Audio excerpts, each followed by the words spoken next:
Top of the day, beautiful people. Top of the day. Happy Wednesday. All right. 56. What is the last chapter? 1, 2. Okay. Volume 3.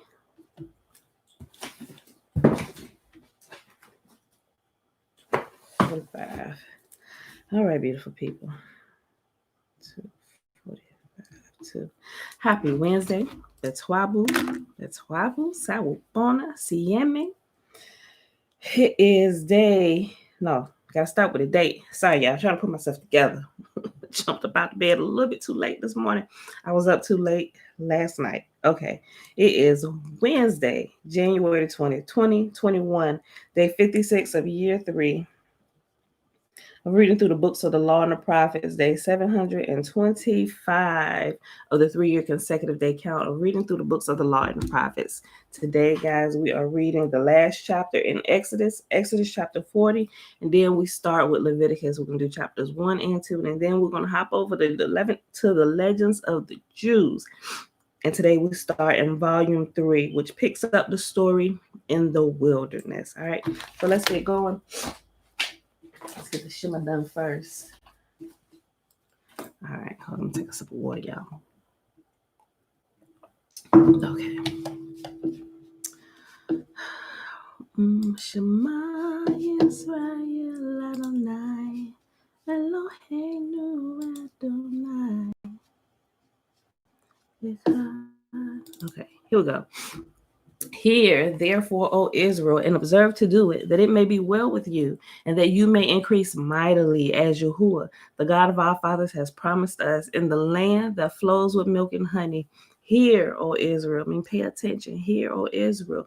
Yahuwah, our God, He is one God, and you shall love Yahuwah your God with all your heart, with all your soul, and with all your might.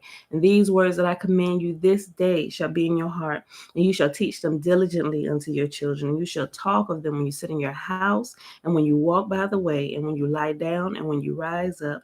And you shall bind them as a sign upon your hand, and they shall be as frontlets between your eyes. And you shall write them upon the posts of your house and on your gates. And Yahuwah commanded us to do all these statutes, to fear Yahuwah, our God, for our good always, that he might preserve us alive, as it is this day. And it shall be our righteousness if we observe to do these commandments before Yahuwah, our God, as he has commanded us. Shalom, shalom, Mom. Okay, beautiful people. Let's set this here. Bring this up for later. Open up. Zip Bible. Okay. Bible Gateway. Boom. There we go. Okay, y'all. Exodus. Okay.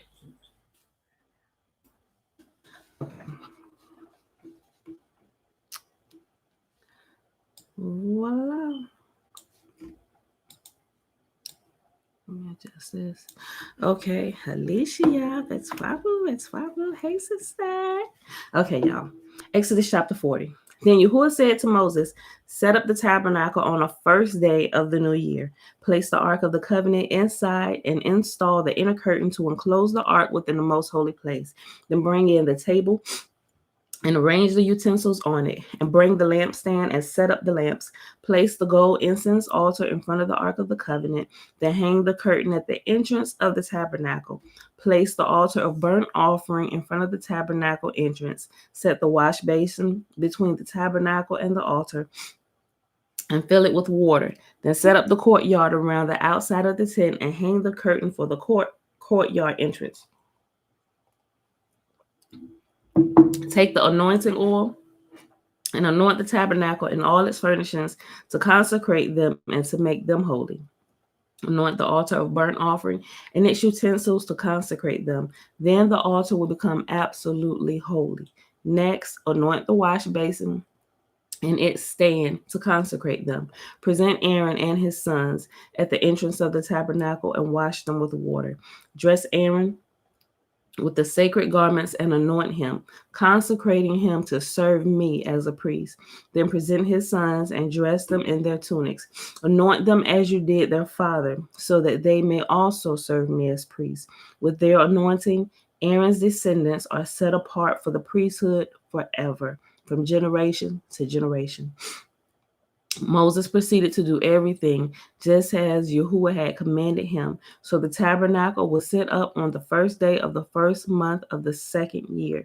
Moses erected the tabernacle by setting down its bases, inserting the frames, attaching the crossbars, and setting up the posts.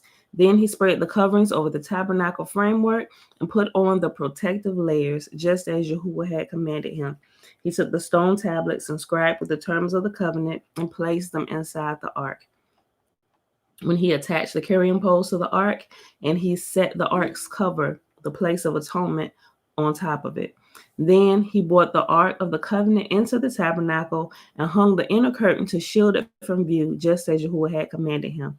Next, Moses placed the table in the tabernacle along the north side of the holy place, just outside the inner curtain. And he arranged the bread of the presence on the table before Yahuwah, just as Yahuwah had commanded him. He set apart the lampstand in the tabernacle across from the table on the south side of the holy place. Then he lit the lamps in Yahuwah's presence, just as Yahuwah had commanded him. Shalom, shalom.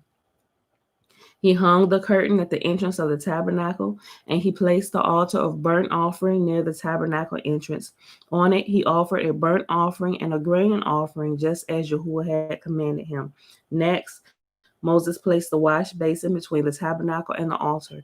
He filled it with water so the priests could wash themselves. Moses and Aaron's sons used water from it to wash their hands and feet. Whenever they approached the altar and entered the tabernacle, they washed themselves, just as Yahuwah had commanded Moses. Then he hung the curtains forming the courtyard around the tabernacle and the altar, and he set up the curtain at the entrance of the courtyard. So at last Moses finished the work. Then the cloud covered the tabernacle, and the glory of Yahuwah filled the tabernacle. Moses could no longer enter the tabernacle because the cloud had settled down over it, and the glory of Yahuwah filled the tabernacle. Now, whenever the cloud lifted from the tabernacle, the people of Israel would set out on their journey following it. But if the cloud did not rise, they remained where they were until it lifted. The cloud of Yahuwah hovered over the tabernacle during the day, and at night fire glowed inside the cloud so the whole family of Israel could see it. This continued throughout all their journeys. Oh, if we still had that presence here with us, that tangible presence. But he said this will happen again, y'all, as he begins to regather us and he moves us back to the promised land, the land that he promised to our forefathers. This will be your inheritance forever. And it wasn't until Yahuwah started waking me up that I even realized that the Bible was talking about this. I'm like, what? Wait a minute. Wait. He is going to return us like we're actually going to like have land that's our own. Like people ain't going to mess with us. Like this is our portion of land. Like we get this like here on earth. Like on earth, we ain't got to wait till we get to heaven. Like because I grew up thinking, of course, we're going to pass away someday. But he said here during this time, he said, I'm going to take you back to this promised land that I have given to you forever. And you're going to be there. And you know how I know it's going to be here on earth?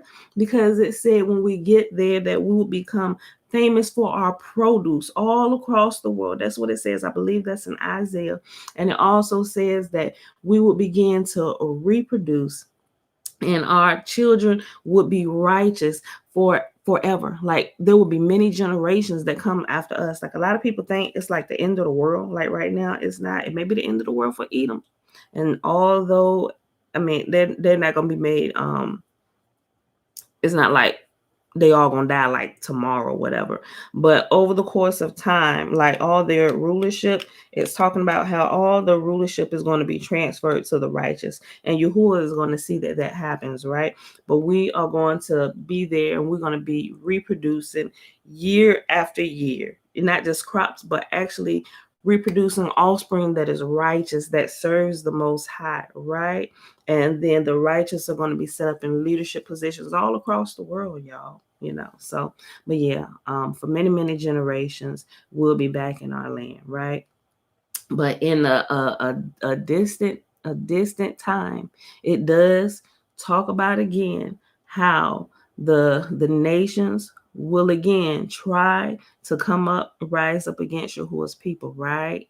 And that is when that day of Armageddon will happen, where Yahuwah will himself make his presence known to the nations, that you are not going to do this again. My people will never go back into captivity, right? That's what it says. Okay. Leviticus chapter 1, procedures for the burnt offering. Then Yahuwah called Moses from the tabernacle. Then Yahuwah called to Moses from the tabernacle and said to him, give the following instructions to the people of Israel. When you present an animal as an offering to Yahuwah, you may take it from your herd of cattle or your flock of sheep and goats. If the animal you present as a burnt offering is from the herd, it must be a male with no defects. Bring it to the entrance of the tabernacle so you may be accepted by Yahuwah. Lay your hand on the animal's head, and Yahuwah will accept its death in your place to purify you, making you right with him. And then slaughter the young bull in Yahuwah's presence, and Aaron's sons, the priests, will present the animal's body by splattering it against all sides of the altar that stands at the entrance of the tabernacle. Then skin the animal and cut it into pieces. The sons of Aaron, the priest, will build a wood fire on the altar. They will arrange the pieces of the offering, including the head and fat, on the wood burning on the altar. But the internal organs and legs must first be washed with water. Then the priest will burn the entire sacrifice on the altar as a burnt offering. It is a special gift, a pleasing aroma to Yahuwah. If the animal you present as a burnt offering is from the flock, it may either be a sheep or a goat, but it must be a male with no defects. Slaughter the animal on the north side of the altar in Yahuwah's presence, and Aaron's sons, the priests, will splatter its blood against all sides of the altar. Then cut the animal into pieces, and the priest will arrange the pieces of the offering, including the head and fat, on the wood burning on the altar. But the internal organs and the legs must first be washed with water. Then the priest will burn the entire sacrifice on the altar as a burnt offering. It is a special gift, a pleasing aroma to Yahuwah. If you present a bird as a burnt offering to Yahuwah, choose either a turtle dove or a young pigeon. The priest will take the bird to the altar, wring off its head, and burn it on the altar. But first, he must drain its blood against the side of the altar. The priest must also remove the crop and the feathers and throw them into the ashes on the east side of the altar. Then, grasping the bird by its wings, the priest will tear the bird open, but without tearing it apart. Then will burn it as a burnt offering on the wood burning altar. It is a special gift, a pleasing aroma to Yahuwah. All right, y'all, last chapter for the day, Leviticus chapter 2. Procedures for the grain offering. When you present grain as an offering to Yahuwah, the offering must consist of choice flour. You are to pour olive oil on it, sprinkle it with frankincense, and bring it to Aaron's sons, the priests. The priest will scoop out a handful of flour, moistened with oil, together with all the frankincense, and burn this representative portion on the altar. It is a special gift, a pleasing aroma to Yahuwah. The rest of the grain offering will then be given to Aaron and his sons. This offering will be considered a most holy part of the special gifts presented to Yahuwah. If your offering is a grain offering baked in an oven, it must be of choice flour, but without any yeast. It may be presented in the form of thin cakes with mixed with olive oil, or wafers spread with olive oil. If your grain offering is cooked on a griddle, it must be made of choice flour mixed with olive oil but without any yeast. Break it into pieces and pour olive oil on it. It is a grain offering. If your grain offering is prepared in a pan, it must be made of choice flour and olive oil. No matter how a grain offering for Yahuwah has been prepared, bring it to the priest who will present it at the altar. The priest will take a representative portion of the grain offering and burn it on the altar. It is a special gift, a pleasing aroma to Yahuwah. The rest of the grain offering will then be given to Aaron and his sons as their food. This offering will be considered a most holy part of the special gifts presented to Yahuwah. Do not use yeast in preparing any of the grain offerings you present to Yahuwah, because no yeast or honey may be burned as a special gift presented to Yahuwah. You may add yeast and honey to an offering of the first crops of your harvest, but these must never be offered on the altar as a pleasing aroma to Yahuwah. Season all your grain offerings with salt to remind you of Yahuwah's eternal covenant. Remember, salt keeps, salt preserves. Never forget to add salt to your grain offering. If you present a grain offering to Yahuwah from the first portion of your harvest, bring fresh grain that is coarsely ground and roasted on a fire. Put olive oil on this grain offering and sprinkle it with frankincense. The priest will take a representative portion of the grain, moistened with oil, together with all the frankincense, and burn it as a special gift presented to Yahuwah. All right, beautiful people. So that is the last chapter of Exodus, Exodus chapter 40, and we're at Leviticus chapters 1 and 2. So let us go on over here and start with the legends of the Jews. Um, you know, they have a preface right here. I'm wondering, it's like a little short paragraph. I'm wondering if I should read it. Let me see. I'll read it. Okay, so the preface starts on page 244 if you have the same size of book. But if you have the smaller version, which the page numbers are different, it's the beginning of volume 3, and it's titled From the Exodus to the Death of Moses, the preface. I'll go ahead and read it. When Israel went out of Egypt, the house of Jacob, from a people of strange language, Jacob was his sanctuary and Israel his dominion. Jewish legend attempts to describe how Yahuwah's sanctuary, the religion of Israel, and his dominion, the beginnings of Israel as a nation, arose in the time between the exodus from Egypt and the entrance into the Holy Land. Moses is regarded not only as the greatest religious guide of Israel, but also as its first national leader. He is the wisest of the wise, the father of the prophets, as well as king in Jeshurun. Remember, Jeshurun or Jeshurun is another name for Jerusalem. When the heads of the people and the tribes of Israel gather together, he is the king. Hence his unique position in Jewish legend. Neither Abraham, the friend of God, or Solomon, the wisest of all men, nor Elijah, the helper in the time of need, can lay claim to such a position. Great religious and national institutions like the Sabbath, the sanctuary, and many other commandments of Yahuwah revealed to Moses stand in a special relation to his life and work. The sanctification of the Sabbath became quite a living thing to him through the miracle of the manna, and the first sanctuary was actually erected by Moses, which we literally just finished reading. The life of Moses ceased, therefore, to be a thing of the past and became closely interwoven with the everyday life of the nation. The most natural way for the popular mind to connect existing conditions with its past. Hold on. How was that a full sentence? Hold on, y'all. Wait.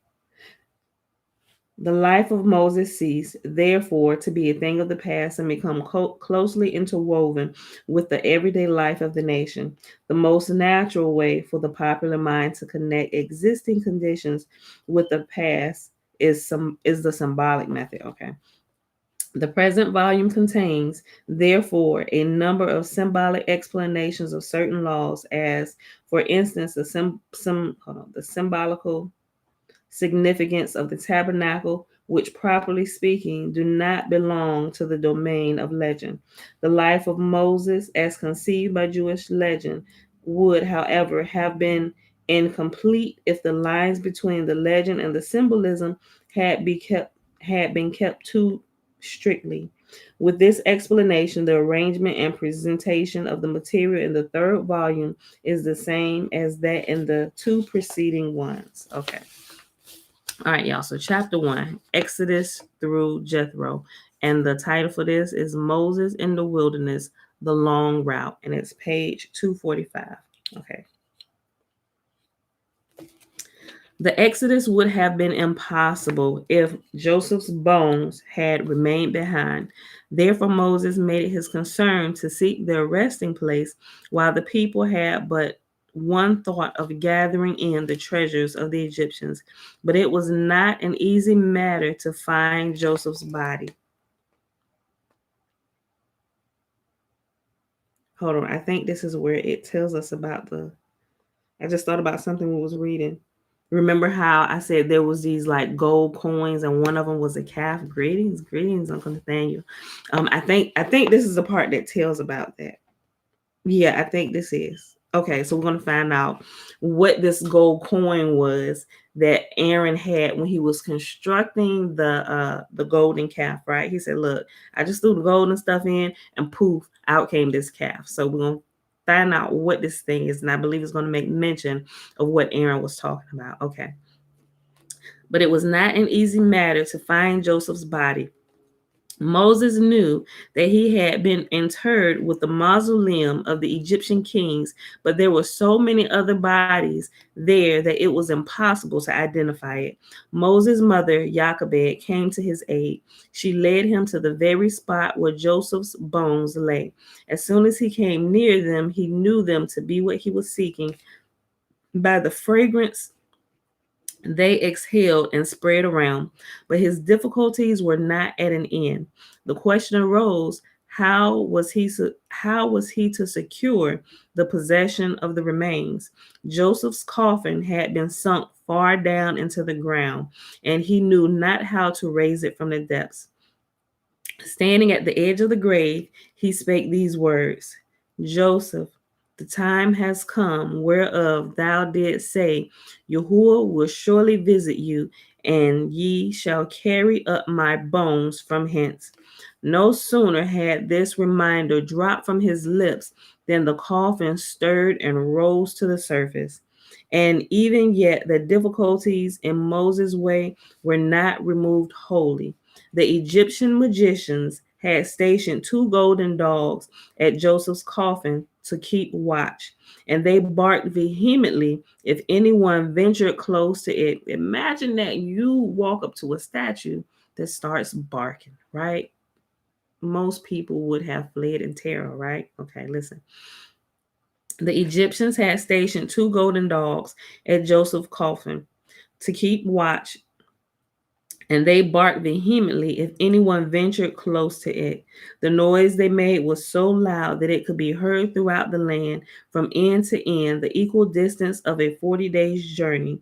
When Moses came near the coffin, the dogs emitted their warning sound, but he silenced them at once with the words, Come, ye people, and behold a miracle. The real live dogs did not bark, and these counterfeit dogs produced by magic attempted.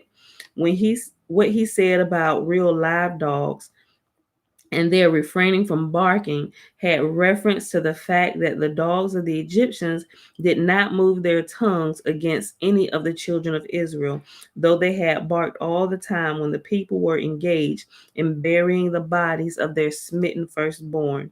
As a reward, Yahuwah gave the Israelites the law. to cast the dogs, the flesh they themselves are forbidden to eat. For Yahuwah withholds due recompense from none of his creatures. Indeed, the dogs receive a double reward, for their excrements are used in tanning the hides from which the Torah scrolls are made, as well as the mezuzah and the phylacteries. Joseph's coffin in the possession of Moses, the march of the Israelites could begin. The Egyptians put no manner of obstacle in their way. Pharaoh himself accompanied them to make sure that they were actually leaving the land, and now he was so angry at his counselors for having advised against letting the Israelites depart that he slew them. Hold on, I thought this was. I'm gonna have to find it, y'all. I'm gonna have to go back and find it. I thought it was coming up on it. We may have already read it, but I'm gonna find it. I'm gonna find it and post it in here, and I'm gonna copy that particular section. So it may be like a little paragraph in the description box because I brought it up and I thought was about to read it again. Okay, but just in case you didn't hear it the first time, I gotta go back and find it for y'all. All right. The Egyptians put no manner of obstacle in their way. Pharaoh himself accompanied them to make sure that they were actually leaving the land, and now he was so angry at his counselors for having advised against letting the Israelites depart that he slew them. For several reasons, Yahuwah did not permit the Israelites to travel along the straight route to the promised land. He desired them to go to Sinai first and take the law upon themselves there. And besides, the time divinely appointed for the occupation of the land by the Gentiles had not yet elapsed. Over and above all this, the long sojourn in the wilderness was fraught with profit for the Israelites, spiritually and materially. If they had reached Palestine directly after leaving Egypt, they would have devoted themselves each entirely to the cultivation of his allotted parcel of ground, and no time would have been left for the study of the Torah. In the wilderness, they were relieved of the necessity of providing for their daily wants, and they would give all their efforts to acquiring the law. On the whole, it would not have been advantageous to process at once the Holy Land and take possession thereof.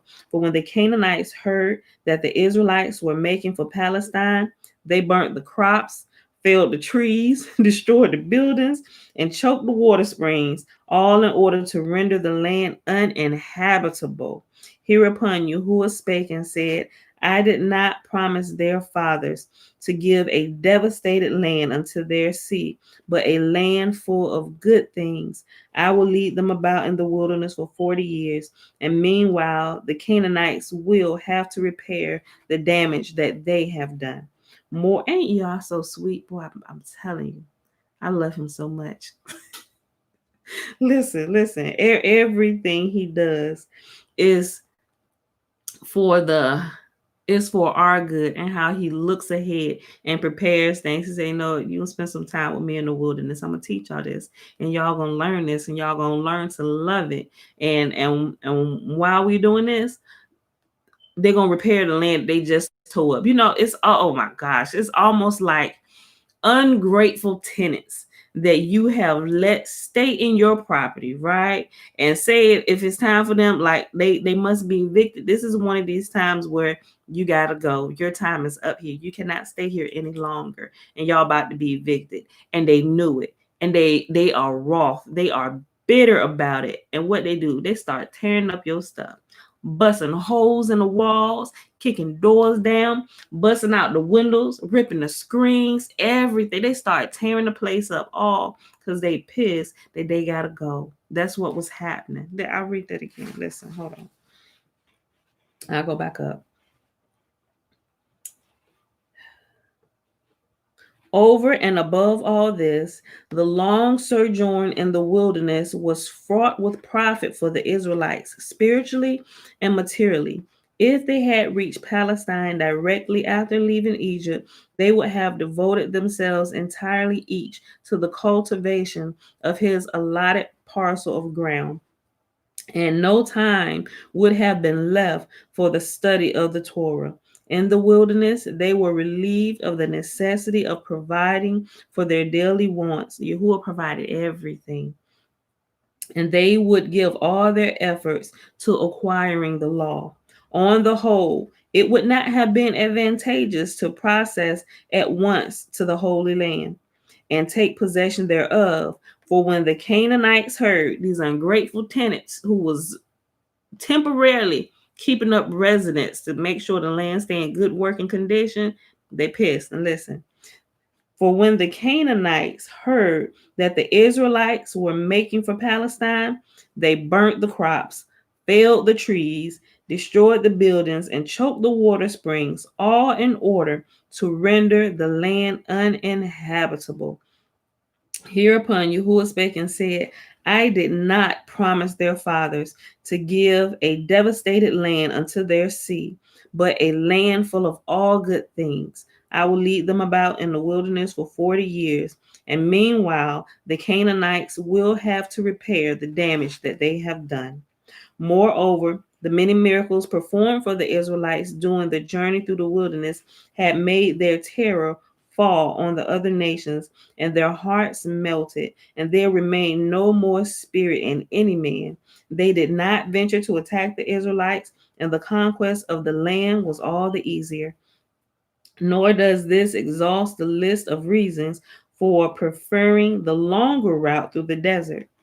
Abraham had sworn a solemn oath to live at peace with the Philistines during a certain period, and at the end of the term had not yet arrived. Besides, there was the fear that the sight of the land of the Philistines would awaken the sad recollections, and when the Israelites, I'm sorry, would awaken sad recollection. Blah blah blah. Getting tongue tied. Okay, let me start the whole sentence over. Besides, there was the fear that the sight of the land of the Philistines would awaken sad recollections in the Israelites and drive them back into Egypt speedily. For once upon a time, it had been the scene of a bitter disappointment to them. They had spent 180 years in Egypt in peace and prosperity, not in the least molested by the people. Suddenly, Gannon came, a descendant of Joseph of the tribe of Ephraim, and he spake, Yahuwah hath appeared unto me, and he bade me to lead you forth out of Egypt. Ooh, ooh, ooh. Listen to this. I remember this now, and I'm about to read it. Okay. I'm gonna read. Let me go back and read this last sentence again. Pay attention to what had previously happened, y'all. Okay, listen. Nor does this exhaust the list of reasons for preferring the longer route through the desert. Abraham had sworn a solemn oath to live at peace with the Philistines during a certain period, and the end of the term had not yet arrived. Besides, there was the fear that the sight of the land of the Philistines would awaken sad recollections in the Israelites and drive them back speedily into Egypt. For once upon a time, it had been the scene of a bitter disappointment to them. They had spent 180 years in Egypt in peace and prosperity, not in the least molested by the people. Suddenly, Gannon came, a descendant of Joseph of the tribe of Ephraim, and he spake, Yahuwah hath appeared unto me, and he bade me to lead you forth out of Egypt.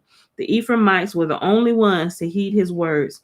Proud of their royal lineage as direct descendants of Joseph, and confident to their valor in war, for they were great heroes, they left the land and betook themselves to Palestine. They carried only weapons and gold and silver. They had taken no provisions because they expected to buy food and drink on the way or capture them by force if the owners would not part with them for money. After a day's march, they found themselves in a neighborhood of Gath, at the place where the shepherds employed by the residents of the city gathered with the flocks. The Ephraimites asked them to sell them some sheep, which they expected to slaughter in order to satisfy their hunger with them. But the shepherds refused to have business dealings with them, saying, Are the sheep ours, or does the cattle belong to us, that we could part with them for money? Seeing that they could not gain their point by kindness, the Ephraimites used force. The outcries of the shepherd brought the people of Gath to their aid. A violent encounter lasting a whole day took place between the Israelites and the Philistines. The people of Gath realized that alone they would not be able to offer successful resistance to the Ephraimites, and they summoned the people of the other Philistine cities to join them. The following day, an army of 40,000 stood ready to oppose the Ephraimites. Reduced in strength as they were by their 3 days fast, they were exterminated root and branch. Oh my gosh, like you just let us out here, bruh. And now we all die. He said they were exterminated root and branch. Oh my gosh, father and son. We got Noah people coming from your line. Reduced in strength as they were by their 3 days fast, they were exterminated, root and branch. Only 10 of them escaped with their bare life and returned to Egypt to bring Ephraim the word of the disaster that had overtaken his posterity, and he mourned many days. This abortive attempt of the Ephraimites to leave Egypt was the first occasion for oppressing Israel. Thereafter, the Egyptians exercised force and vigilance to keep them in their land. As for the disaster of the Ephraimites, it was well merited punishment because they paid no heed to the wish of their father Joseph, who had adjured his descendants to solemnly on his deathbed not to think of quitting the land until the Redeemer should appear. Like y'all left too soon. He said y'all should be here until Yahuwah comes to get you. And we know Yahuwah, he personally showed his presence, but he used Moses to bring them out. And that's what they should have waited for. They did not wait, and they died before their time. Whew, may we wait on our Redeemer, y'all. Their death was followed by disgrace, for their bodies lay unburied for many days on the battlefield near Gath. And the purpose of Yahuwah in directing the Israelites to choose the longer route from Egypt to Canaan was to spare them the sight of those dishonored corpses. Their courage might have deserted them, and out of apprehension of sharing the fate of their brethren, they might have hastened back to the land of slavery. Oof. Okay. Where we at? Oh, we only on 36 minutes. We move fast today. Okay, y'all. So let's go ahead and read this next section. Actually, this probably should take us up to the end of our time today. We might actually get to read at the Red Sea. Okay, let's just read. Pharaoh pursues the Hebrews. When Pharaoh permitted Israel to depart, he was under the impression that they were going only a 3 days journey into the wilderness for the purpose of offering sacrifices. I mean, bro, by this time, Egypt is just sure you got to know they ain't coming back to this. What they got to come back to? Listen, when Pharaoh permitted Israel to depart, he was under the impression that they were going only a 3 days journey into the wilderness for the purpose of offering sacrifices. He sent officers with them whose duty was to bring them back at the appointed time. The exodus took place on a Thursday. On the following Sunday, the king's watchers noticed that the Israelites, so far from preparing a return, were making arrangements looking to a long sojourn in the desert. They remonstrated and urged them to go back. The Israelites the Israelites maintained that Pharaoh had dismissed them for good, but the officers would not be put off with their mere assertions. They listen. They say willy-nilly you have to do as the powers that be command. To such arrogance the Israelites would not submit, and they fell upon the officers, slaying some and wounding others. The main survivors of Egypt went back and reported the contumacy of the Israelites to Pharaoh.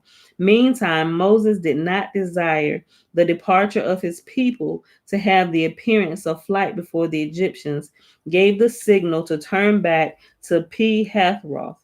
Those of little faith among the Israelites tore their hair and their garments in desperation, though Moses assured them by the word of Yahuwah they were free men and no longer slaves to Pharaoh. Accordingly, they retraced their steps to Pi-hahiroth, and where two rectangular rocks form an opening, within which the great sanctuary of Baal Zephon was situated.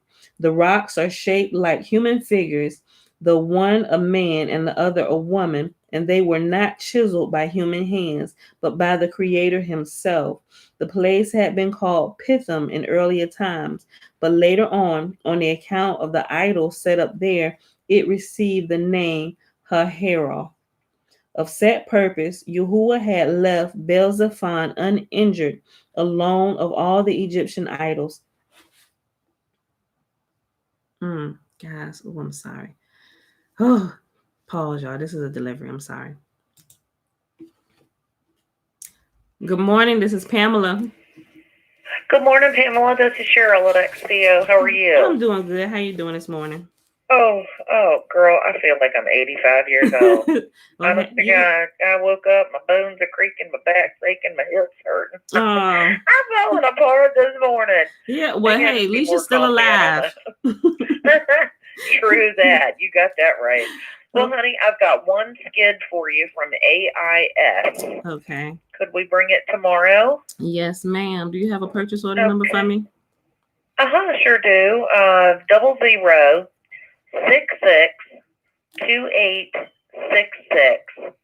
And then it says punch. Punch, okay.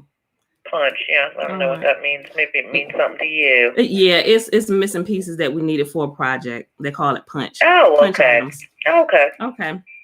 And Pamela, what are the hours we could bring that out, hon? Tomorrow, can you bring it between 10 and 12? 10 to 12? Mm-hmm. I think it's probably doable. Okay. We'll see you tomorrow. All right. Thank you, ma'am. All right, hon. Thank you. Have a good day. You too. Bye-bye. Bye-bye. Thanks. Bye-bye.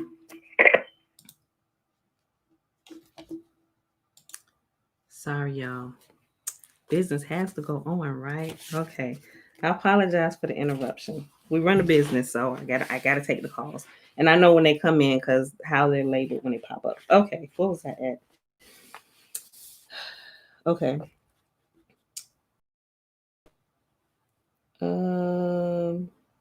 Okay. Of set purpose, Yahuwah had left Baal-zephon uninjured, alone of all the Egyptian idols. He wanted the Egyptian people to think that this idol was possessed of exceeding might, which it exercised to prevent the Israelites from journeying on. To confirm them in their illusionary belief, Yahuwah caused wild beasts to obstruct the road in the wilderness, and they took it for granted that their idol, Baal-zephon, had ordained their parents. Pi-hahiroth was famous beside, on the account of the treasures heaped up there, the wealth of the world which Joseph had acquired through the sale of corn he had stored up during the 7 years of plenty. He had divided into 3 parts. The first part he surrendered to Pharaoh. The second part he concealed in the wilderness, where it was found by Korah, though it disappeared again, not to come into view. Look, I must have skipped this part. Look, listen. The second part was concealed in the wilderness, where it was found by Korah, though it disappeared again, not to come into view until the Messianic time, and then it will be for the benefit of the pious. Y'all, we gonna find that. When we get out of here, we go to the wood. When he regathers us, that's for us. And it also talks about how manna will appear again in the last days. What that mean? He gonna be taking care of us. We're gonna be out there. When we leave out of here, like we're gonna be taking food. We're gonna be so glad that the master them finally showed up and regathered us. Let's go with the clothes on our backs and the shoes on our feet. We out, bruh. Let's go. So he gonna take care of us just like he did our ancestors the first time. He said, I'm going to gather them from the four. I'm going to regather them from the 4 corners of the earth for a second time, just like I did in Egypt the first time. All we've been talking about, all that has happened is the gathering the first time. There hasn't been a second time yet. We are going to be a part. We are that second time gathering. I get so excited. I really do. Listen. I'm going to just read this again because it's so good. The second part, he concealed in the wilderness where it was found by Korah, though it disappeared again, not to come to view until the Messianic time, and then it would be for the benefit of the pious.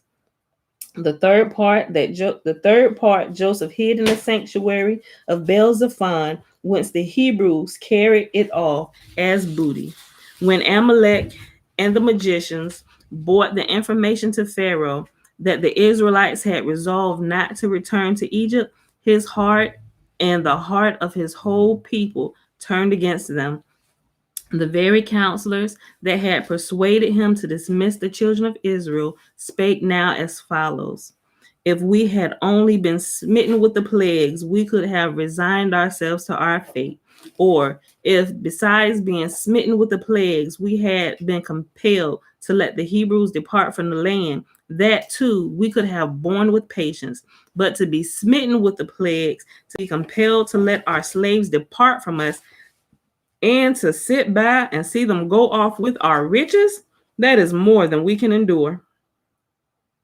Yes, the potter wants to put you back together again. That's what Uncle Nathaniel just said. The potter wants to put us back together again. Yes, and I love that song. Oh my gosh, I love that song.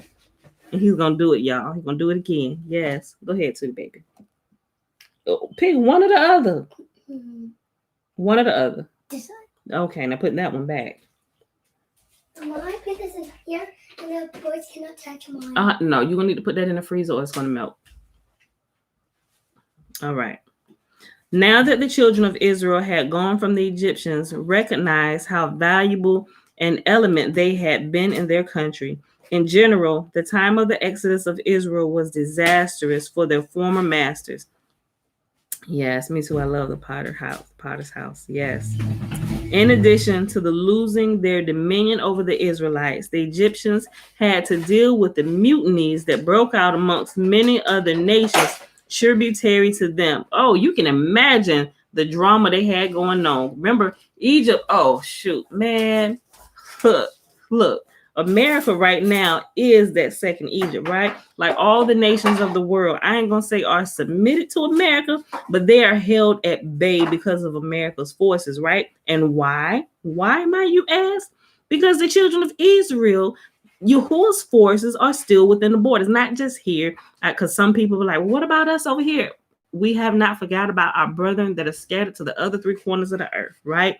Everywhere y'all are, whether y'all are some are still in Africa, or whether they moved you to China, Russia, Oceania, Australia, South America, the Bahamas, wherever, to the four corners of the earth, Yahuwah is going to gather his forces from all four corners. But specifically in the Americas resides King David's army, the kingdom of Judah. Not all of Judah's here, because some of Judah is, what I'm saying is the majority of Judah, Benjamin, and Levi is here in America. So you got the king's army and the priests who provide the direct connection to Yahuwah are here in the Americas, which is why America is like the chosen place of the world stage where all the goings on, where all the rulings come out at. You got to think about it. The same thing happened with Jerusalem. That's where all the commands are called from. Although we're in bondage, we're in slavery, and it looks a little different from previous days, but we clearly know, everybody of our people know that we are not free. We know that because as soon as we step out of line, we are reminded real quick, hey, you were sojourner in this land, right? No. And the inhabitants of this land, they say, they feel like they can do whatever and get away with it, but they don't realize that their time is ending, and Yahuwah is about to regather his people, and all the nations will once again understand why the fear of all the world was upon Israel. The entire world feared Israel because Yahuwah himself was their mighty one. He fought for us, right? So what happened was when all these surrounding nations saw that Egypt could not keep their slaves within their borders and they plundered them, they said, hold on, wait, we ain't got to answer to Egypt no more. Same thing gonna happen with America. What? America? What? America's slaves have plundered America? Oh no. And you got China and Russia just waiting. They are biding their time before they come to this place. Like we know what's gonna happen. People be having dreams that like like you don't even have to have dreams to know and understand. Something is about to happen in this place. We don't know what's going on, but it seemed like a few supernatural things or man-made pestilence or whatever. Call it man-made, call it whatever you want to. I says Yahuwah Sebawoti working all these things behind the scenes, and people like and they're still keeping people off track. Oh, China did this and this place did this and your president did this. This is why I was like, all y'all still blind. All y'all cannot see the trees right in front of your face. Yo, you cannot see. And it was meant to be that way. Yahuwah has hardened the heart of Pharaoh again. Oh my gosh. Listen. The same thing that's happened to Egypt, how they lost their power, how all the nations that were subject to them, they began to laugh and scoff at them because they couldn't even keep control over their own house. Same thing gonna happen. Same thing gonna happen with America, y'all. I'm just saying. Now that the children, Yahuwah Sebawoti. Now that the children of Israel had gone from them, the Egyptians recognized how valuable an element they had been in their country. When we go, they're going to know that we are gone. Like it's going to be total night and day. They really do not understand. And they may give a few accolades here, but they're going to really realize how valuable the children of Israel have been, not only here in America, but everywhere that we have been scattered. Like we're literally, we bring the salt to the earth, right? And not just us, some other nations do too, but I'm just saying for the sake of conversation on what we're talking about here, okay. In general, the time of the exodus of Israel was disastrous for their former masters. In addition to losing their dominion over the Israelites, the Egyptians had to deal with the mutinies that broke out among many other nations tributary to them. For hitherto, Pharaoh had been the ruler of the whole world.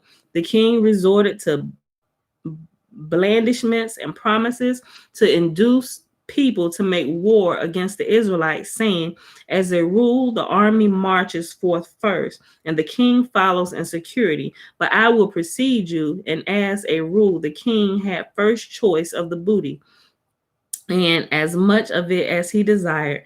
But I will take no more than any one of you, and on my return from war, I will divide my treasures of silver and gold and precious stones among you.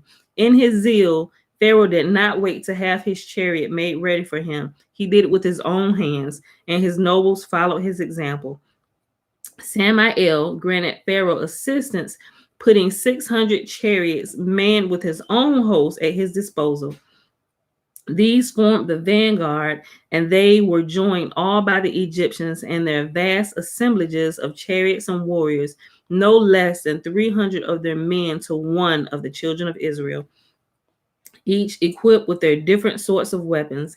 The general custom was for 2 charioteers to take turns at driving the car, but to overtake the Israelites more surely and speedily, Pharaoh ordered 3 to be assigned to each. The result was that they covered in one day the ground which it had taken the Israelites 3 to traverse.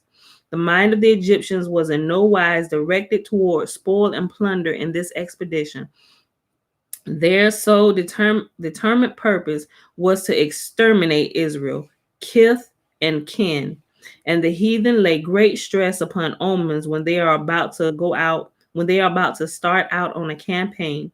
Yahuwah caused all their preparations to proceed smoothly without the slightest onward circumstance. Everything pointed to a happy issue. Pharaoh himself, an adept in magic, had a presentiment that dire misfortune would befall the children of Israel in the wilderness, that they would lose Moses there, and the whole generation that had departed from Egypt would find its grave. Therefore, he spoke to Dathan and Abiram, who remained behind in Egypt, saying, Moses is leading them, but he himself knows not whither. Verily, the congregation of Israel will lift up their voice in the wilderness and cry, and there they will be destroyed. He thought naturally that these visions had reference to future an imminent future, to the time of his meeting with his dismissed slaves. But his error was profound. He was hurrying forward to his own destruction. Now, what Pharaoh saw was true, but it wasn't this time that, because they had just left out of Egypt. The children of Israel, most of them, in fact, did find their graves there in the wilderness, and only two of that current generation and all that generation's children were allowed to proceed into the wilderness because they were so hard-headed and stiff-necked that they just kept trying the Most High in the wilderness. He's saying, because of all this wilderness will be your grave. And only Joshua and Caleb and all the children, everybody 20 years old and under, was the only ones that entered into the land with Joshua and Caleb. Right, y'all, people, we got to get it together. Listen, he thought naturally that these visions had reference to an imminent future, to the time of his meeting with his dismissed slaves. Stop, Bella. But his error was profound. He was hurrying forward to his own destruction. When he reached the sanctuary of Belzephon, Pharaoh, in his joy at finding him, spared while all the other idols. Hey, pause for a second, Bella. Hold on. Wait a minute. Give me 1 second, y'all. Listen. I need you to go upstairs and get your bath. Come on. Upstairs. Okay. Thank you. All right, y'all. That is up there. Okay. All right. What was that? Oh, I was down here. Uh-oh. Hold on.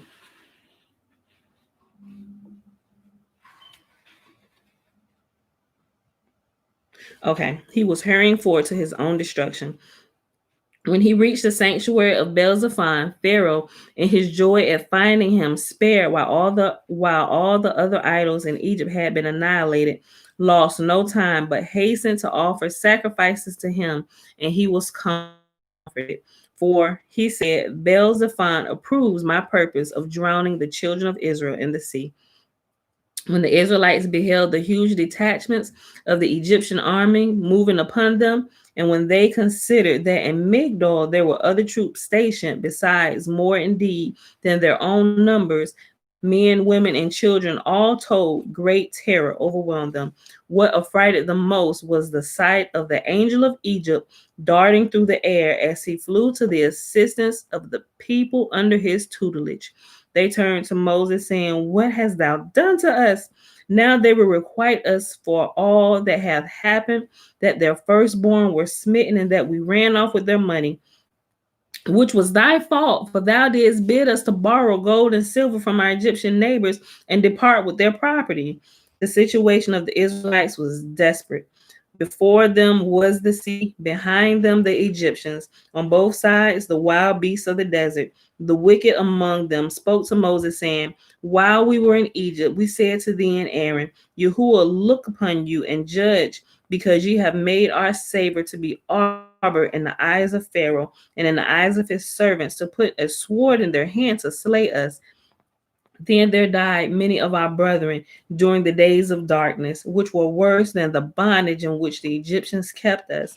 Nevertheless, our fate in the desert will be sadder than theirs. So remember, also during these 6 days of darkness that they had, the first 3, which was not that dark, but the second 3 days was the part that they actually left in the canonized Bible, which they called the 3 days of darkness, which we know there were 7 total, the first 3. Then the blackest of the darkness, which was a darkness from hell that could be felt. That was days 4, 5, and 6, which we read about in the Bible. Days 4, 5, and 6 is what's mentioned in the Bible in Exodus.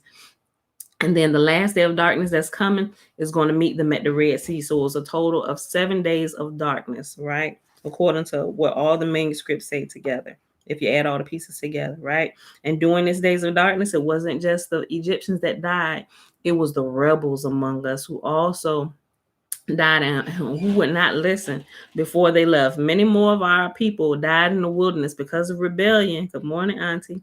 But a great host of them died during the 3 days of darkness, and they were buried by fellow brethren and stuff, so that the Egyptians wouldn't see and be able to say, oh, they're affected just like us. And Yahuwah made it to be that way for that very purpose, right?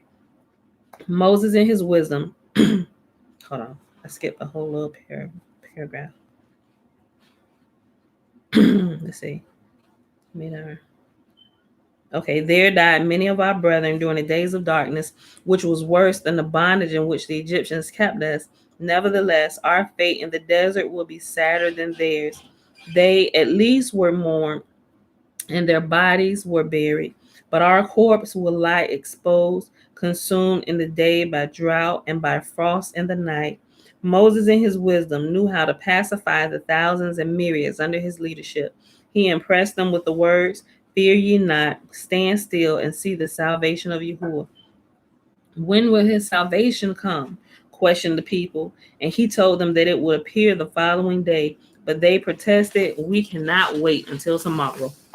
Then Moses prayed to Yahuwah, and Yahuwah showed him the angel host standing ready to hasten the assistance of the people. They were not agreed as to do what they were to do. There were 4 contending parties. The opinion of the first party was that they seek death by drowning in the sea. The second, that they return to Egypt. The third was in favor of a pitched battle with the enemy. And the fourth thought it would be a good plan to intimidate the Egyptians by noise and great hubbub. To the first, Moses said, "Stand still and see the salvation of Yahuwah."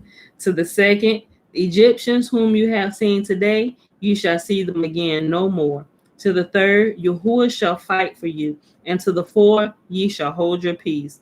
"What then shall we do?" these asked with their leader.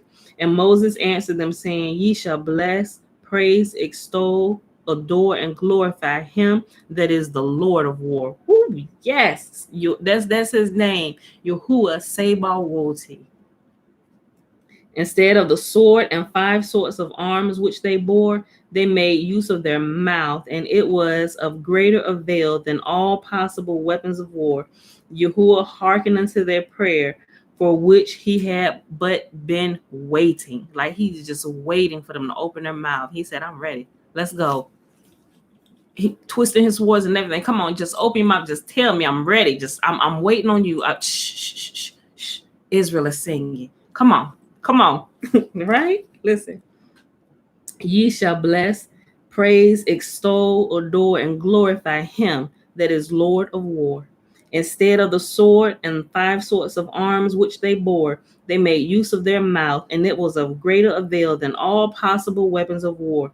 Yahuwah hearkened unto their prayer, for which he had but been waiting.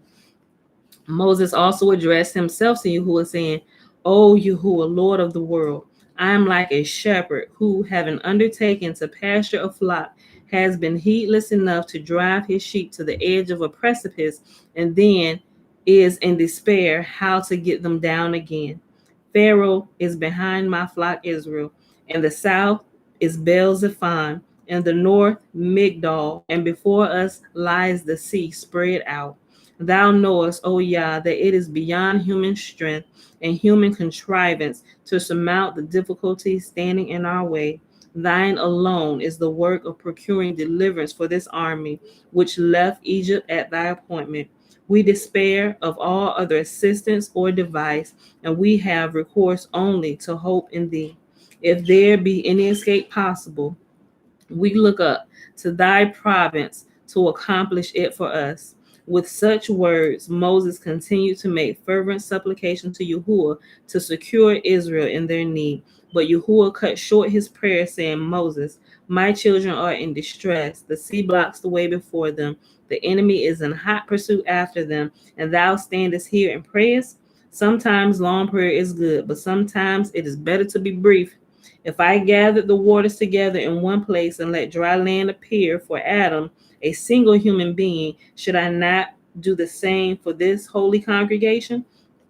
I will save them if only for the sake of the merits of Abraham, who stood ready to sacrifice his son Isaac unto me, for this and for the sake of my promise to Jacob. The sun and the moon are witness that I will cleave the sea for the seed of the children of Israel, who deserve my help for going after me in the wilderness, for going in the wilderness unquestioningly. Do thou but see to it that they abandon their evil thought of returning to Egypt, and then it will not be necessary to turn to me and entreat my help. Moses, however, was very much troubled in mind on the account of Samael, who had not left off lodging accusations before Yahuwah against Israel since the exodus from Egypt. Yahuwah adopted the same procedure in dealing with the accuser as the experienced shepherd who, at the moment of transferring his sheep across a stream, was faced by a ravening wolf. The shepherd threw a strong ram to the wolf, and while the two engaged in combat, the rest of the flock was carried across the water. And then the shepherd returned and snatched the wolf's supposed prey away from him. Samael said to Yahuwah, up to this time, the children of Israel were idol worship. Remember, Samael is one of the angels. Samael is one of the fallen angels. Matter of fact, up until this time, the children of Israel were idol worshipers, but he was in cahoots with Egypt, helping them. You know, the gods that they worship were actually the fallen angels who helping them. So their magic that they had was coming from the evil forces whose home is here on the earth, and said that they will be here on the earth and they will afflict men. They're gonna agitate, they're gonna aggravate, they're gonna do all sorts of evil to men, sons of the dirt, who are here on the earth. We read that through scripts, and you can also find that that's what happened in Enoch chapter 15 specifically, and also in the Book of Remembrance. It gives a lot of detail on those spirits who are here on the earth.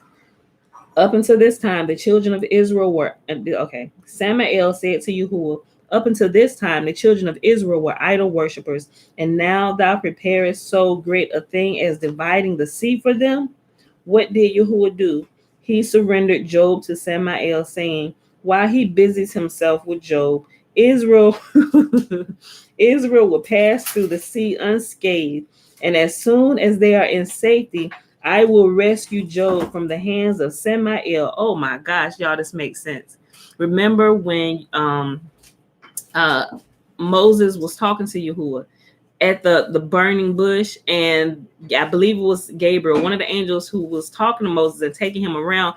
He saw Samael dart off. He said, who is that? He pretty much said that's Samael. No, he was talking about, he said that's the angel of death. But he said his name. He said, and where is he going now? He said he's going to fetch the soul of he's going to fetch the soul of Job. You know, so we kind of can put together that during this time, Job was alive. So this example that they gave of a shepherd taking care of his flock to get him across the water by tossing some bait to the wolf who was trying to get them, that was to kind of busy the enemy while he got the other ones to safety. And once he got them to safety, he went back and got the one that he used as bait to keep him occupied so we can get all the other ones, you know, over here. But he had to take one of the strongest ones and use them for bait in order to be able to withstand all the stuff, the strength of the wolf, right? Oh my gosh, y'all, this is so good. Listen. Let me just go back up here and read this over so now you got a better understanding. Moses, however, was still very much troubled in mind on account of Samael, who had not left off lodging accusations before Yahuwah against Israel since the exodus from Egypt. Yahuwah adopted the same procedure in dealing with the accuser as the experienced shepherd, who, at the moment of transferring his sheep across a stream, was faced by a ravening wolf. The shepherd threw a strong ram to the wolf, and while the two engaged in combat, The rest of the flock was carried across the water. And then the shepherd returned to snatch the wolf's supposed prey away from him. Samael said to Yahuwah, up until this time, the children of Israel were idol worshippers, and now thou dost propose to do a great thing such as dividing the sea for them? What did Yahuwah do? He surrendered Job to Samael, saying, while he busies himself with Job, the strong ram, Israel will pass through the sea unscathed, and as soon as they are in safety, I will rescue Job from the hands of Samael. Now that is strategy for you. Yahuwah is the master strategist. Israel had other angel adversaries besides. Uzzah, the tutelary angel of the Egyptians, appeared before Yahuwah and said, O Lord of the world, I have a suit with this nation which thou hast brought forth out of Egypt. If it seem well to thee, let their angel Michael appear and contend with me before thee. Yahuwah summoned Michael, and Uzzah stated his charges against Israel. O Lord of the world, thou did decree concerning this people of Israel that is to be held in bondage by my people, the Egyptians, for a period of 400 years.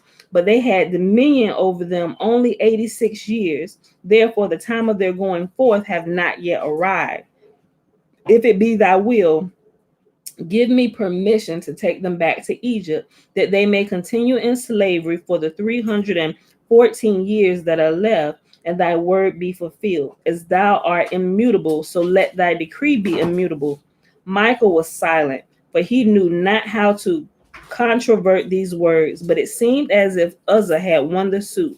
But Yahuwah himself espoused the cause of Israel, and he said to Uzzah, the duty of serving thy nation was laid upon my children only on the account of an unseeming word uttered by Abraham.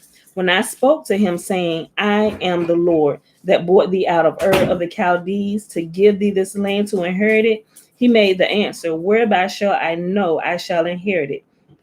Wherefore did I say to him, thy seed shall be a stranger? But it is well known and manifest before me that they were strangers from the day of Isaac's birth, and reckoning thence the period of 400 years has elapsed, and thou hast no right to keep my children in bondage any longer. The sea divided. Yahuwah spake to Moses, saying, why dost thou stand here praying? My children's prayer has anticipated thine. For thee there is naught to do but to lift up thy rod and stretch out thy hand over the sea and divide it. Right? It's that time. There is nothing left for thee to do but to lift up thy rod and stretch out thy hand over the sea and divide it. Moses replied, thou commandest me to divide the sea and lay bare the ground in the midst of it, yet thou didst say thyself, make it a perpetual decree that the sand shall be placed for the bound of the sea. And again, Yahuwah spake to Moses, thou hast not read the beginning of the Torah. I did speak. Let the waters under the heaven be gathered together unto one place, and let the dry land appear. And at that time, I made the condition that the waters shall divide before Israel. Take the rod that I have gave unto thee, and go to the sea upon my errand, and speak thus, I am the messenger sent by the creator of the world. Uncover thy paths, O sea, for my children, that they may go through the midst of thee on dry ground.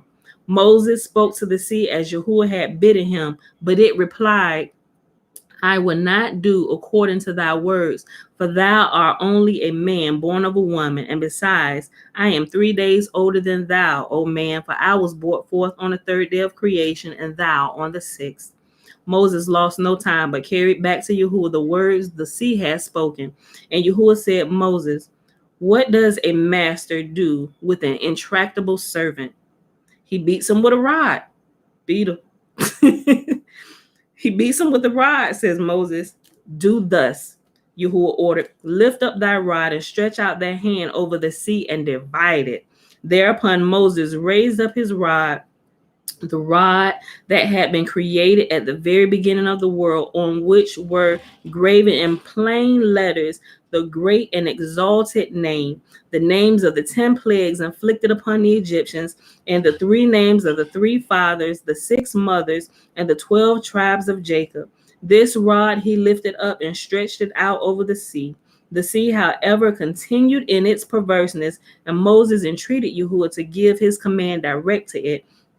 But Yahuwah refused, saying, "Were I command the sea to divide, it would never again return to its former estate. Therefore, do thou convey my order to it, that it may not be drained dry forever. But I will let a semblance of my strength accompany thee, and that will compel its obedience." When the sea saw the strength of Yahuwah in the right hand of Moses, it spoke to the earth, saying, "Make hollow places for me, that I might hide myself therein before Yahuwah of all, who created all things. Blessed be he." Noticing the terror of the sea, Moses said to it, "For a whole day I spoke to thee at the bidding of the Holy One, who desired thee to divide. But thou did refuse to pay heed to my words. Even when I showed thee my rod, thou did remain obdurate. What hath happened now that thou skippest hence?" The sea replied, "I am fleeing not before thee, but before Yahuwah, the Lord of all things, that his name be magnified in all the earth." And the waters of the Red Sea divided, and not they alone, but all the waters in heaven and on earth, wherever a vessel was, in its cisterns, in the wells, in caves, in casks, in pitchers, in drinking cups, and glasses.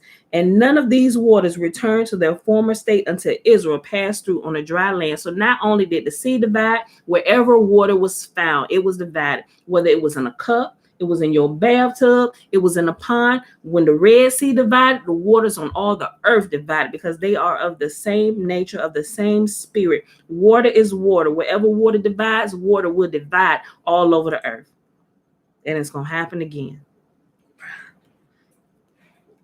The angel Gabriel was eager to drown the Egyptians during the same night, but Yahuwah bade him wait until early the next day, until the hour of the morning watch, when Abraham made himself ready to set out for the sacrifice of his son. Gabriel succeeded, however, in holding back the turbulent water about to sweep over Israel. The wall of water on the right he called, "Beware of Israel, who will receive the law in time to come from the right hand of Yahuwah." And turning to the wall of the water on the left, he said, "Beware of Israel, who will wind the phylacteries about their left hand in the time to come." The water admonished, "Beware of Israel, who will let the tzitzit drop down upon their back in a time to come." And the water towering in front of them, he called, "Beware of Israel, who will bear the sign of the covenant upon their bodies." Yahuwah caused the sea to go back by a strong east wind, the wind he always makes use of when he chastises the nations. Remember that. Yahuwah always uses the wind. Yahuwah caused the sea to go back by a strong east wind, the wind he always uses to make use when he chastises the nations. The same east wind had brought the deluge, and it laid the Tower of Babel in ruins. It was of the cause of destruction of Samaria, Jerusalem, and Tyre, and it will in future be the instrument for castigating Rome, drunken with pleasure. And likewise the sinners in Gehenna are punished by the means of the east wind. All night long Yahuwah made it blow over the sea to prevent the enemy from inflicting harm upon the Israelites. He enveloped the Egyptians in profound darkness, so impenetrable it could be felt that none could move or change his posture. That's the this is the 7th day of darkness that fell. Let me go back and read it again, just in case you zoned out for a second. Listen. All night long, Yahuwah made it to blow over the seas, talking about the east wind, to prevent the enemy from inflicting harm upon the Israelites. He enveloped the Egyptians in profound darkness, so impenetrable it could be felt, and none could move or change his posture. He that sat when it fell could not arise from his place, and he that stood could not sit down. Nevertheless, the Egyptians could see that the Israelites were surrounded by a bright light, and they were enjoying a banquet where they stood. And when they tried to speed darts and arrows against them, the missiles were caught up by the cloud and by the angels hovering between the two camps, and no harm came to Israel. And that, my beautiful people, is where we're going to stop at today. And so we'll pick up the rest of what happens at the Red Sea tomorrow. Wait, no, not tomorrow. We rest tomorrow. Friday, beautiful people. So I hope y'all enjoyed the reading today. We read the last chapter of Exodus chapter 40, and we started in Leviticus. We read the first 2 chapters, and then we started reading here on page in the Legends of the Jews, beginning at volume 3. We started on page 244 all the way up to page 249 today. Okay. All right, y'all. So it is Wednesday, January 20th, 2021, day 56 of year 3 of reading through the books of the law and the prophets.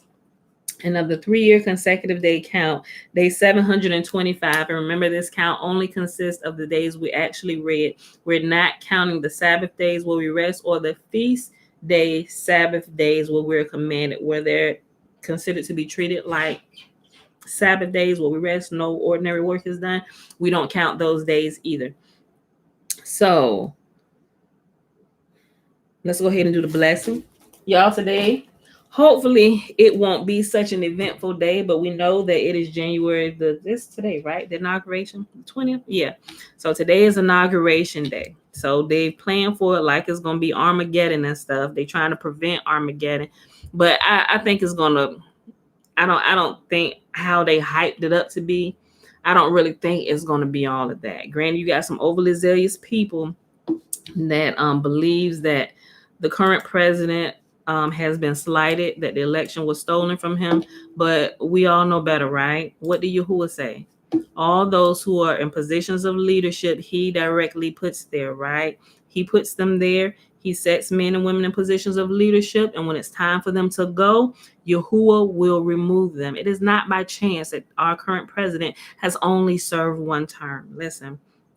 You have to remember, Yahuwah rules in the kingdom of man. So no matter what people say, you even still got some prophets who are holding on to false prophecies and are completely forgetting the words of the Most High. They're blaming all this now on the devil and things have been taken. I'm like, do you think that they're actually mightier than Yah? Like, do you really think the way that they're explaining everything, they got Yahuwah looking like he a not a kleptomaniac, but like he don't know what's going on here on the earth. Like he didn't know this was going to happen. Surely the creator of all things knew how all of this was going to play out, right? And he ain't tripping. He allowed it to be this way. He knew before he was ever even born that he would be president and he would only serve 1 term, despite what everybody else, no matter what title they put on themselves, has said, right? Men and women are put in positions of leadership by Yahuwah himself. And when it's time for them to step down, they will step down. They have to go. It's just the way Yahuwah created it to be, y'all. So that's all I got to say about that. All right. So, and Yahuwah spake unto Moses, saying, Speak unto Aaron and unto his son, saying, On this wise ye shall bless the children of Israel, saying unto them, May Yahuwah bless us and keep us. May Yahuwah make his face to shine upon us and be gracious unto us. May Yahuwah lift up his countenance upon us and give us his peace. And they shall put my name upon the children of Israel, and I will bless them. All right, beautiful people. I'm double checking for questions. Ain't nothing really here on YouTube over here. How about an organized discussion about once a week? Any takers? That's going to get me off from what I'm supposed to be doing. I will say that I'm going to keep doing what Yahuwah has told me to do, and we'll kind of keep it in this fashion. Afterwards, if there are questions that are popped up that I haven't looked at and answered throughout the reading, that's why I do a once over after the reading is over. Okay, let me check for questions, because we may have a few minutes, but may not be able to do that all the time, just depending on how much time it took us to get through the reading. Because during the week and even on the weekend, people have jobs that they have to go to. They can't really, adjust their schedule like others. So it just depends. So y'all can pop questions in there, but as to actually doing an organized discussion, like setting it up for that, yeah, we're not going to do that yet. That's going to get me off. I already got a whole bunch of stuff, and it has to be in this fashion how Yahuwah said to do it. I find that when we veer off from doing what from Yahuwah's actual directions, we get off. I've seen that happen so many times, and I said, Father, I will not do that. So I appreciate everybody's suggestions and stuff, but if y'all didn't tell me that himself, I'm not. I cannot do that, y'all. So if y'all have questions, pop them in here. If I know, I share with you what I know. If I know partially, I tell you, look, I don't really have all this down, but this is what I learned this far. And if I don't know, I'll tell you, I don't know, so, and I'm not afraid to say that because there are a lot of people out there that Yahuwah has revealed more stuff to than he has to me. So, but if y'all know, help a sister out. Give me some information. I'm gonna go back and check it. So that's where I'm at on that. So so maybe you will have somebody else to do that. But as for me, he said you read. So that's I'm standing my post, and I'm going to stand a proper post. I know all too well what comes from standing an improper post, right? And veering away from the directions of my superior, right? I shared it with y'all a couple weeks ago about me going to captain's mast while gun decking and watch. You will not catch me gun decking Yahuwah's watch, y'all. I love y'all, but I got to do what he has directed me to do. So with that being said, beautiful people, I love y'all. I hope y'all enjoy y'all day of rest tomorrow. Get some rest. If you have to work because you're just employed by somebody else, and you just don't have that right now, talk to y'all, and maybe your day will be as peaceful where you're not being worked like a Hebrew slave. All right, y'all. I love y'all. I'm out of here. Gotta go. Peace. See y'all Friday morning, 7:15 a.m. Eastern Standard Time.